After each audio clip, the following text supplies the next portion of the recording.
दोस्तों आपकी स्क्रीन पर डेटा है यूपीएससी का 44 ईयर्स का पीवाईक्यूज का पेपर 1 का जीएस 1 का, जिसमें सब्जेक्ट वाइज क्वेश्चंस डिवाइड किए गए हैं, जिसमें आपकी एक्सपेक्टेशन के बियॉन्ड जाके साइंस टेक आप देखोगे सबसे ज़्यादा क्वेश्चंस पूछे हैं, ना ही पॉलिटी ना ही मॉडर्न हिस्ट्री। इस लिस्ट में ये चीज़ें टॉप नहीं करती हैं।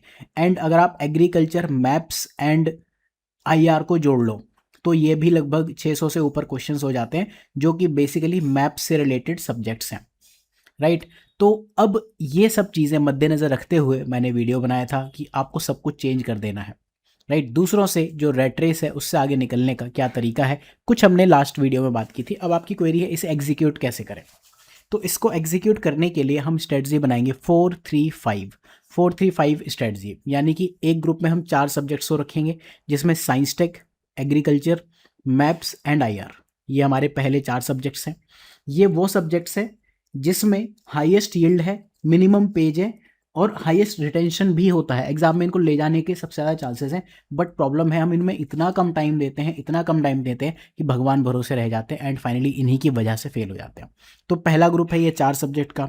दूसरा ग्रुप है 3 जो डिफिकल्ट सब्जेक्ट्स है, ancient, medieval and art and culture. अगर आप इनसे टोटल क्वेश्चंस जोड़ो तो ये भी आपको अराउंड 270 एंड 350, ये भी आपको 600 प्लस क्वेश्चंस दिखते हैं।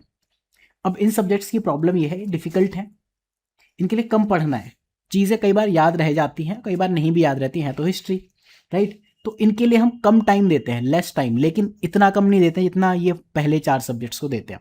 तो हमारी प्रायोरिटी पे पहला होगा ये वाले 4, दूसरी प्रायोरिटी पे ये, तीसरी प्रायोरिटी पे बाकी बचे सब्जेक्ट जिनके हाई यील्ड है, हाईएस्ट पेजेस है, जिसके लिए आप सबसे ज़्यादा टाइम भी देते हो, एवरेज रिटेंशन है, राइट। तो वो टाइम हमें थोड़ा रिड्यूस करना है। हमें क्या करना है, जो पहला ग्रुप है 4 सब्जेक्ट्स, इनके लिए टाइम काफ़ी ज़्यादा बढ़ाना है। ऐसा नहीं कि 2-2 महीने लेके बैठे, ऐसा भी नहीं, टाइम एंड प्रैक्टिस, इसको स्ट्रेटजिक वे में बढ़ाना है। कैसे करना है मैं आपको इसी वीडियो में बता देता हूँ। दूसरा, इनको आप जितना टाइम देते हो उससे थोड़ा ज़्यादा एक स्ट्रेटजिक वे में टाइम दे देना है। तीसरा, जो भी आप इन सब्जेक्ट्स पे बहुत ज़्यादा टाइम दे रहे हो उसको रिड्यूस करो, राइट। मॉडर्न हिस्ट्री आप नहीं भी पढ़ोगे ना तो भी क्वेश्चंस ठीक ठाक सॉल्व हो जाएंगे। बहुत ज़्यादा पढ़ लोगे तो इन 573 में से आप मान के चलो 350 क्वेश्चन सब कर लेंगे। बाकी क्वेश्चंस में 40-50 क्वेश्चंस ऐसे हैं जो बहुत ज़्यादा मेहनत करके हो पाएंगे। पॉलिटी में काफ़ी अच्छे क्वेश्चंस आप कर सकते हो। इन्वायरमेंट में स्पीसीज से 122 क्वेश्चंस पूछे हैं, राइट। तो ये समझना है कि इन सब्जेक्ट्स पे जिनमें हमने एक्सट्रीम फोकस किया हो, जो टॉप 5 सब्जेक्ट्स कहलाते हैं यूपीएससी के, उन पे हमें थोड़ा टाइम ज़्यादा देना है। स्वागत है आपका सिनॉप्सिस आईएएस में, मेरा नाम है कृष्णा। लास्ट वीडियो में हमने बात की थी कि क्यों प्रीलिम्स 2026 के लिए सारी ट्रेडिशनल अप्रोचेस चेंज करने का टाइम है। ये वीडियो आपको मिलेंगे सिनॉप्सिस आईएएस गाइडेंस सीरीज में। ये वही गाइडेंस सीरीज है जिसको बहुत से लोगों ने वर्बेटम कॉपी किया है वीडियो बाय वीडियो।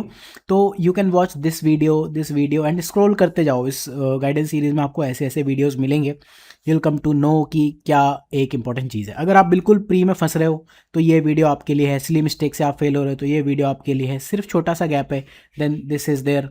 मेंस के लिए एक बार ये वीडियो देख जाना, आपकी आंखें खुली रह जानी चाहिए कि कैसे आप आंसर राइटिंग के नाम पे कुछ भी नहीं सीख रहे हो सालों साल, राइट। एंड प्रीलिम्स में क्वेश्चंस के टाइप के बेस पे कैसे सॉल्व होता है वो भी आप यहाँ देख सकते हो, राइट। 3-4 साल पहले मैंने 18 टाइप ऑफ एमसीक्यू बनाया था, इसी प्लेलिस्ट में नीचे पड़ा होगा, ठीक है। बेसिकली पहले हम शुरुआत एक चीज़ से करते हैं कि आज की डेट में अगर आप टाइम देखो तो मैं मोटा मोटा मानता हूँ 3 मंथ, लगभग 3 महीने जो सॉलिड वे में आपके पास है। फरवरी पूरा महीना है, मार्च पूरा महीना है, अप्रैल पूरा महीना है, बाकी मैं 1 महीना छोड़ दे रहा हूँ। तो 100 डेज में मान लेता हूँ 20 दिन आप इधर उधर कुछ उलझुली करोगे। हमें रेस्ट भी चाहिए होता है, it is not only negative way, हमें खुद को रेस्ट भी देना चाहिए। तो my question, is this time less, क्या ये टाइम कम है 3 महीने 4 महीने? मेरा आंसर है नो। कम क्यों नहीं है? देखो, जो हम आइडियल वे में एग्ज़ाम निकालना चाहते हैं, हम कभी सालों साल तो एग्ज़ाम देना नहीं चाहते। हम ये चाहते हैं कि हम एक साल में YEAR, हम एक साल में एग्ज़ाम निकाल लें। तो उसको अगर आप डिवाइड करो तो 3 से 4 महीने ही आपके प्री के लिए बचेंगे, 3 से 4 महीने ही GSM के लिए बचेंगे, मेंस के लिए, एंड 3 से 4 महीने ही ऑप्शनल के लिए बचेंगे। इसी में आपको रिवीजन वगैरह करना है। अब इन सब में आपको क्या करना होता है, अगर हम फर्दर मैट्रिक्स बना लें एक बार, प्री मेंस ऑप्शनल, तो हमें क्या है, बुक पढ़नी है, हमें PYQs करने हैं, PYQs के साथ में टेस्ट सीरीज करनी है, हमें करंट अफेयर्स पढ़ने हैं, हमें प्रैक्टिस करना है या रिवाइज करना है, ठीक है। तो रिवाइज तो प्री मेंस ऑप्शनल सबके लिए करना है, करंट अफेयर्स प्री मेंस में है, ऑप्शनल्स में कभी हो सकते हैं कभी नहीं हो सकते। पीवाईक्यू टेस्ट सीरीज यहाँ भी करनी है, बुक यहाँ भी करनी है, राइट। तो इतनी सारी चीज़ें हमें करनी होती हैं। तो अगर आप 1 महीने का टाइम लेके चल रहे हो तो 3 महीने यही टाइम आपका होना चाहिए प्री की प्रिपरेशन के लिए। तो एग्ज़ाम इसमें निकल तो सकता है। अब इसमें मैं आपको एक चीज़ कहना चाहूँगा कि आपका जो कंफर्ट जोन है ना, जो आपको प्री में बार बार फेल करा रहा है या कराएगा, वो है बुक रीडिंग। बुक रीडिंग की आदत से बाहर निकलो। सिमिलरली वीडियोस वॉचिंग की आदत से बाहर निकलो। स्ट्रेटजी वगैरह जो आपको पसंद आए देख लो, that is fine. With time आपका क्या होना चाहिए आइडियल, ये टाइम के साथ में बुक रीडिंग रिड्यूस होनी चाहिए ड्रास्टिकली, वीडियोस भी रिड्यूस होनी चाहिए, एंड वीडियो तो इनफैक्ट बुक रीडिंग से भी नीचे जाने चाहिए। पीवाईक्यूज और टेस्ट सीरीज आपके बढ़ने चाहिए, राइट।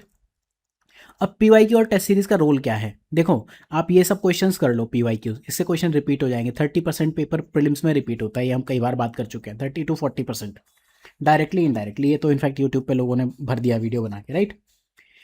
तो ये तो आप कर लोगे पीवाईक्यू से। पीवाईक्यू से आप क्या क्या कर सकते हो, पहली चीज़ जो डायरेक्टली रिपीटेड क्वेश्चंस हैं वो आप कर लोगे। दूसरा जो इनडायरेक्टली रिपीटेड, बेसिकली जो उनके सॉल्यूशंस है, जैसे मान लो ये है इकोनॉमी में 470 क्वेश्चंस पूछे हैं एंड उनके ऑप्शन वगैरह यूज़ करके कितने यूनिक टॉपिक पूछे हैं, लगभग 830 टॉपिक्स बनते हैं। तो इनसे एक्सप्लेनेशन से आ गया तो फिर आपने उनको इनडायरेक्टली अगर एक्सप्लेनेशन से सॉल्व कर पा लो तो कर सकते हो। तीसरा एग्जामिनर का माइंडसेट, जैसे हमने हिस्ट्री में बात की कि इन 573 में या पॉलिटी में इसमें से कोई से 100 क्वेश्चन तो आप कभी भी नहीं कर पाओगे। तो आपको ये देखना है कि ट्रैप क्या है। एग्जाम 100% नहीं है, this is not academics exam. आपको ये समझना है, देखो इनके लिए सोर्स बुक्स जो है, बुक्स तो वही बताई जाती है ना जो एनसीईआरटीज हैं। वही बुक जब स्कूल लेवल में एक स्टूडेंट को आप देते हो तो आपकी एक्सपेक्टेशन होती है कि 100 आउट ऑफ 100 परफॉर्म करे, एंड वही क्वेश्चन एनसीईआरटी से जब पूछ लेता है तो आप कहते हो ये तो पता नहीं एनसीईआरटी में कहाँ किस लाइन में लिखा था, तो डिफिकल्ट हो जाता है। Why this is gap between academics to competitive exams.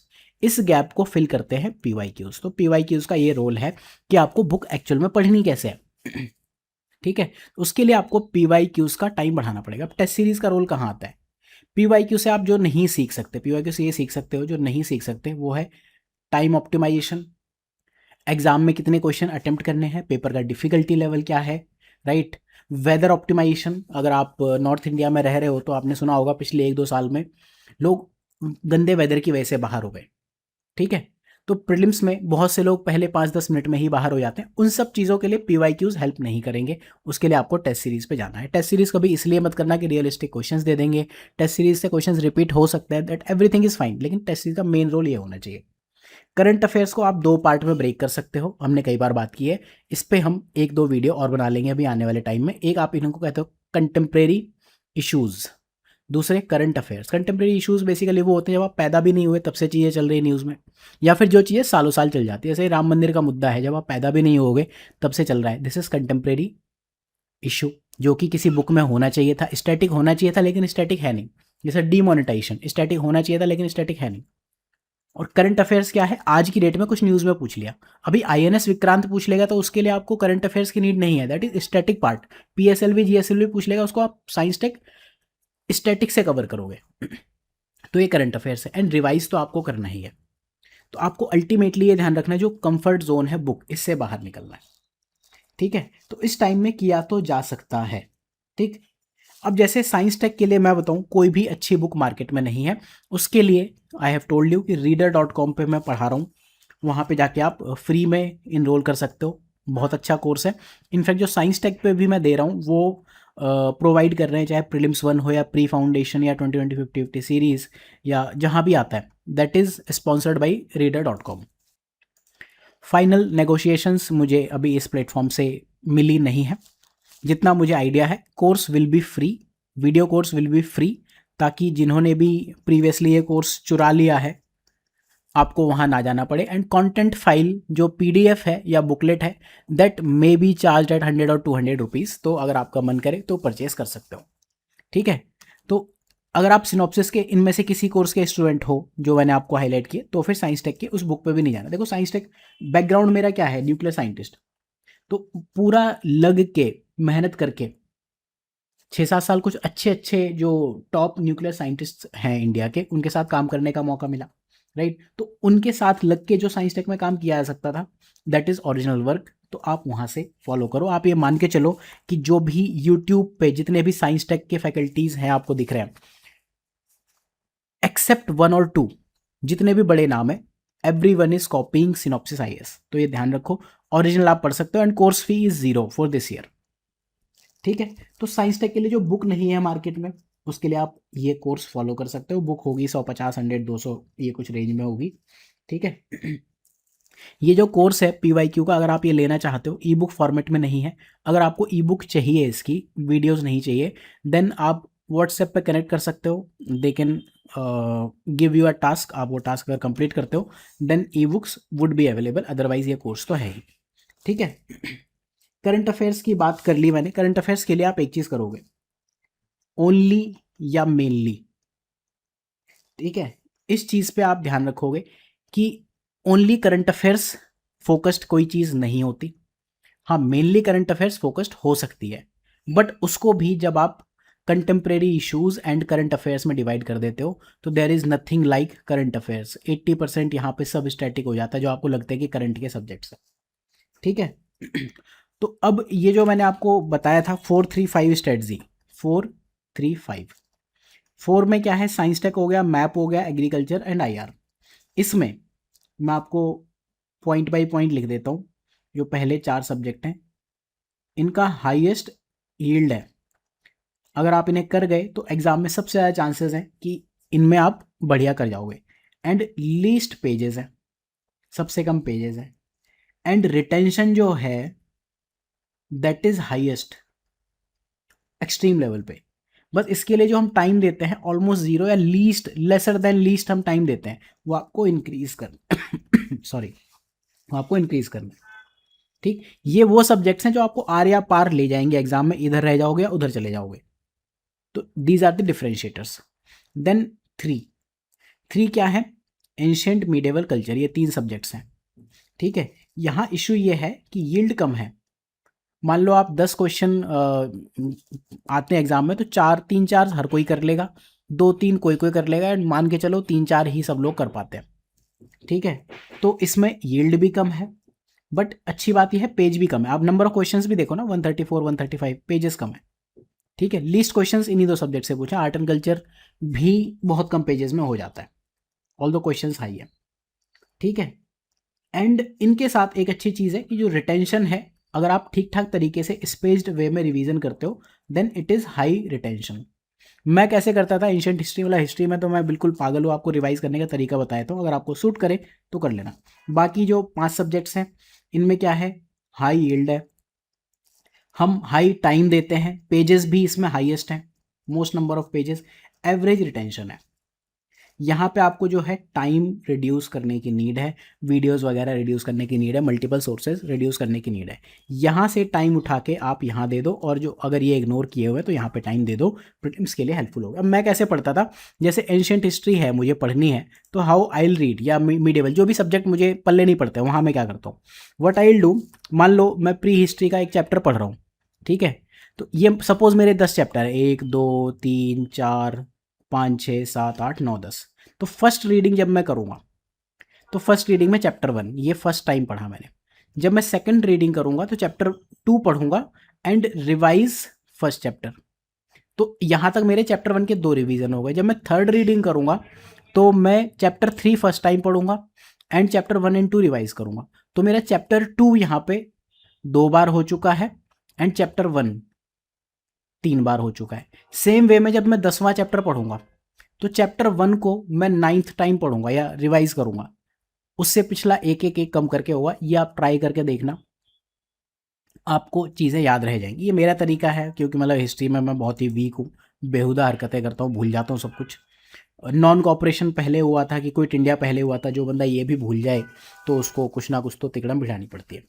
तो मैंने आपको तरीका बता दिया कि कैसे आप 4-3-5 स्ट्रेटजी फॉलो कर सकते हो।